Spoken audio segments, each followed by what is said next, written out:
Hi, welcome. Enjoy the content. Subscribe and turn on notifications. The first time my ex-wife saw me again, really saw me, I was standing under studio lights in a pressed navy suit while a reporter smiled and said, "So this all started with just $200? She was watching from the back of the room with the man she left me for. And my daughter was sitting in the front row. That was the moment my ex finally understood two things at once. First, I wasn't broken. And second, everything she took from me had forced me into becoming someone she could never control again. But to understand why that moment mattered, you need to know how thoroughly she destroyed me before I ever rebuilt anything. My name is Daniel. I'm 41 now, and for most of my adult life, I was the dependable one. Not flashy, not loud, not the kind of guy people notice when he walks into a room. I worked with my hands. I repaired commercial kitchen equipment for restaurants, hotels, and schools. Long hours, early mornings, grease under my nails, phone always ringing. It wasn't glamorous, but it paid the bills, and I was proud of it. My ex-wife, Melissa, used to say she loved that about me. She said I made life feel solid. We met when we were both 26. She was beautiful, sharp, funny when she wanted to be, and good at making people feel chosen. That was her gift. When she looked at you, you felt like the only person in the room. I didn't realize until much later that she could turn that same gift into a weapon. We were married for 11 years. We had one daughter, Ava. She was the best thing that ever happened to me. Smart, observant, the kind of kid who noticed when I was tired and would quietly bring me a glass of water without being asked. Everything I did with her in mind. For a long time, I thought Melissa and I were just going through the normal stress of marriage. Bills, schedules, parenting, exhaustion, the usual. But looking back, the shift started small. Melissa got colder, then pickier, then openly ashamed of me. She started making comments about how I dressed. How I smelled when I came home from work. "You always smell like burnt metal and old kitchens," she said one night as she moved my hand off her waist. Another time, at a neighbor's cookout, she laughed and told a group of people, "Daniel's good at fixing broken machines." Human relationships? Not so much. Everyone laughed politely. I laughed too.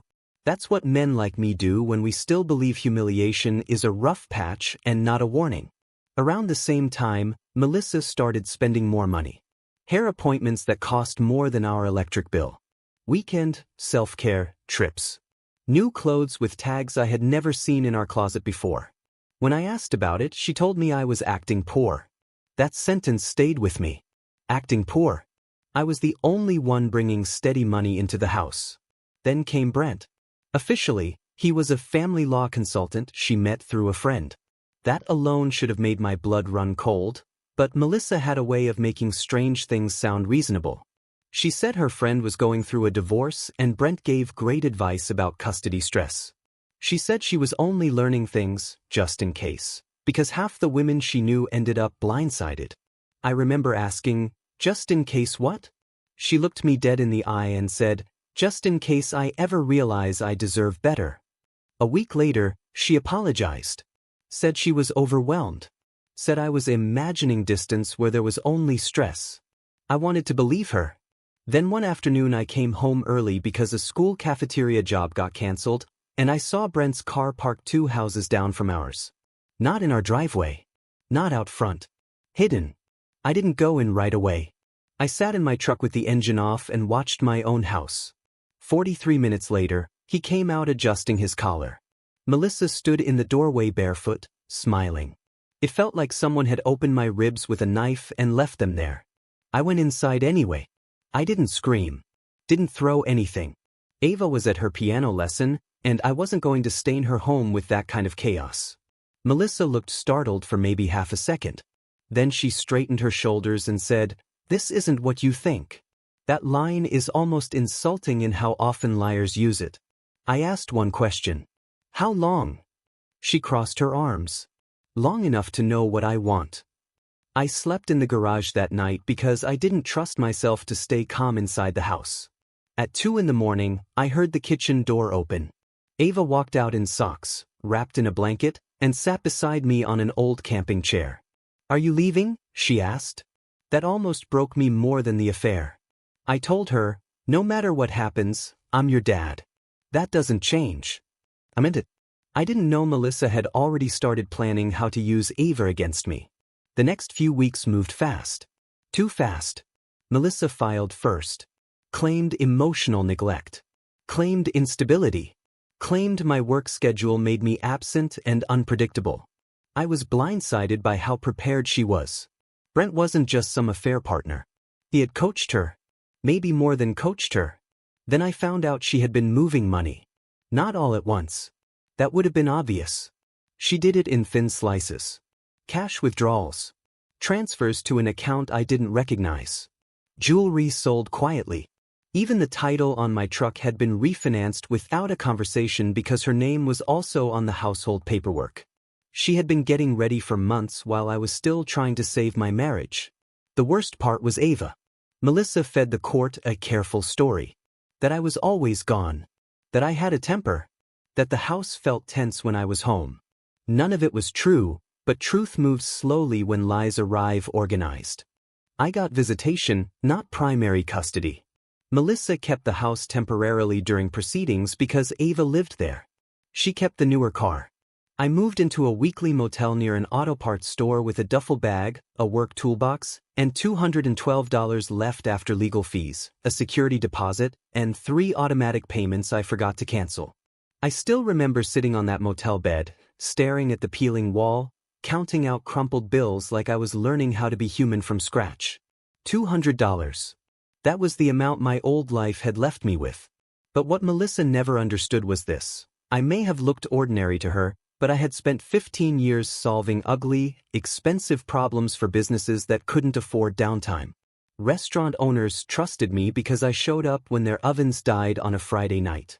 School cafeterias trusted me because I didn't overcharge. Hotel managers trusted me because I fixed what other people replaced. I knew how things worked. More importantly, I knew how people wasted money. That motel became my office.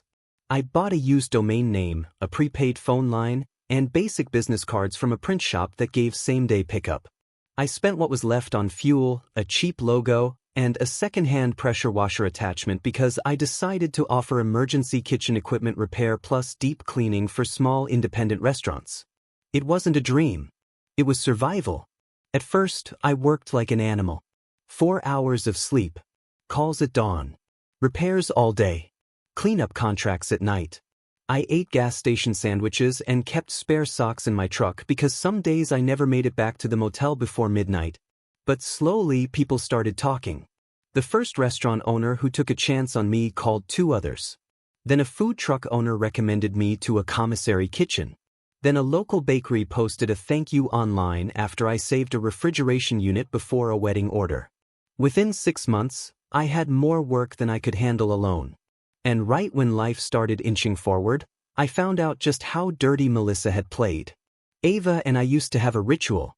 Every Sunday during visitation, we'd go for grilled cheese and tomato soup at the same little diner. One Sunday, she was quieter than usual. She kept folding the straw wrapper into tiny squares. Finally she said, "Mom says you left because you didn't want us anymore." I put my sandwich down and asked, very carefully, "Did she say that?" Ava nodded. Then she whispered, "She said if you really loved me, you would have fought harder." I cannot describe the kind of pain that sentence causes. It's not sharp. It's heavy. Like drowning while sitting upright. That night, after I dropped Ava off, I stayed parked down the street because I couldn't calm down. That's when I saw Melissa and Brent on the front porch. The windows were cracked. Their voices carried farther than they realized. Brent laughed and said, "She bought it." Melissa answered, "She's 9. Of course she bought it." I recorded the rest on my phone. Not because I planned to use it right away. Because in that moment, something in me went cold. I stopped begging for fairness. I started building a case. Over the next few months, I kept everything. Texts, missed exchanges. Times Melissa denied extra visitation for fake reasons. Screenshots when she called me unstable, then asked me to cover Ava's medical copay 2 hours later. I hired a better attorney once my business stabilized. Not flashy. Just sharp. The kind who reads every line twice. Then came the second break. A local business magazine ran a small feature on service companies surviving inflation by staying reliable. A bakery owner I worked with mentioned me without telling me first. The reporter called. I almost ignored it. Then she said, "We heard you built this from practically nothing." The article came out with my picture beside one of my service vans. It wasn't huge. Just a regional publication. But it spread. More clients came. Then a morning show invited me on for a short segment about small business resilience. That clip got picked up again online. By the time my company hit its second year, I had 3 vans, for employees, and contracts with 2 hotel groups and a school district. That's when Melissa called. Not to apologize. To ask if I could be reasonable about increasing support for Ava's extracurriculars, because people had seen the article and she assumed I was doing very well. Her voice had changed. Softer. Careful. Like she was trying to speak to the version of me she used to dismiss. I said, "Anything Ava needs, I'll handle directly." She got quiet. Then she made the mistake of saying, "You always were better at making yourself look like the victim." I said nothing. Because by then, the hearing date was already set. My attorney had filed for custody modification based on parental alienation, documented interference, and recorded statements. Melissa had no idea how much we had. The confrontation happened in family court, which is fitting because some of the ugliest wars happen in the plainest rooms. No dramatic music. No shouting. Just fluorescent lights, dry air, and truths finally dragged into daylight. Melissa walked in confident. Brent sat behind her like a smug little shadow. She thought the old Daniel would show up. Tired. Grateful for scraps. Easy to frame. Instead, my attorney presented the timeline. Then the text. Then the financial inconsistencies from the separation period. Then the audio recording. I'll never forget Melissa's face when her own voice filled that room.